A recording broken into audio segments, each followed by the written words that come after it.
Karimnagar MP కేంద్ర హోంశాఖ సహాయ మంత్రి బండి సంజయ్ గారు ఆయన సుపుత్రు మీద దాదాపుగా వారం రోజుల క్రితం 8వ తారీఖున ఫోక్సో కేసు ఒక మైనర్ బాలికని ప్రలోభ పెట్టాలని కేసు బుక్ చేయడం జరిగింది.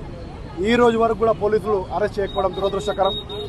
నేను అడుగుతా ఉన్న బండి సంజయ్ గారిని, మీకో న్యాయము సామాన్య ప్రజలకో న్యాయమా? అదే మీ కుటుంబ సభ్యులైతే ఈ విధంగానే ప్రవర్తిస్తారా? మీరు ఎందుకని మీ సుపుత్రులను తాపెడతా ఉన్నారు? ఎందుకు స్విచ్ ఆఫ్ చేస్తూ ఉన్నారు?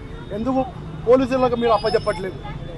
ఒక మైనర్ బాలిక న్యాయం జరగాలంటే నేను డిమాండ్ చేస్తూ ఉన్నా, బండి సంజయ్ గారు మీరు రాజీనామా చేయండి, మీ సుపుత్రుని పోలీసులకు అప్పచెప్పండి, అప్పుడే ఈ ఒక మైనర్ బాలిక న్యాయం జరుగుతుంది. కాబట్టి ఇంకోటి, నేను ఈ రాష్ట్ర ముఖ్యమంత్రి హోంశాఖ మంత్రి అయినటువంటి మన రేవంత్ రెడ్డి గారిని అప్పీల్ చేస్తూ ఉన్నాను. మీరు మీ బాధ్యత, ఒక రాష్ట్ర ప్రజలు మీ బిడ్డలాగా భావించి ఒక మైనర్ బాలిక అన్యాయం జరిగినప్పుడు మీరు యాక్షన్ తీసుకోవాల్సింది పోయి ఈరోజు బండి సంజయ్ గారిని పుత్రుని తప్పిస్తూ ఉన్నారు. కాబట్టి ఒకసారి మీరు ఆలోచించుకోవాల్సింది కోరుతా ఉన్నాం. గతంలో కూడా మా బీఆర్ఎస్ వర్కింగ్ ప్రెసిడెంట్ కేటీఆర్ గారు చెప్పడం జరిగింది, కాంగ్రెస్ బీజేపీ ఈ ఫెవికాల్ బంధం లాంటిది, టైం వచ్చినప్పుడు పెట్టబడుతుందని.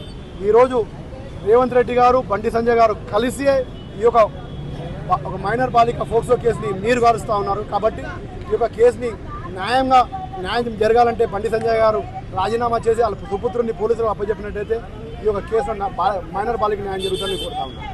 ఇప్పటికీ 5 రోజులు జరిగిపోయింది, ఇప్పటికి అరెస్ట్ కానీ అతను ఆచూకీ తెలియలేదు. అంటే ప్రభుత్వ వైఫల్యమా, పోలీసుల నిఘా వైఫల్యమా?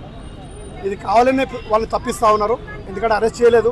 ఇది ఇంకోటి, మన రాష్ట్ర ఇద్దరు మంత్రులు సీతక్క గీతక్క కుంటా సూర్యకక్క, ఈ ఇద్దరు కూడా ఇప్పటివరకు కూడా ఒక మైనర్ బాలికకు ఈ ఫోక్సో కేసు చట్టం కింద కేసు బుక్ అయితే ఇప్పటివరకు స్పందించకపోవడం దురదృష్టకరం. అదే మీ కుటుంబ సభ్యులైతే మీరు ఏ విధంగానే ఉంటారా?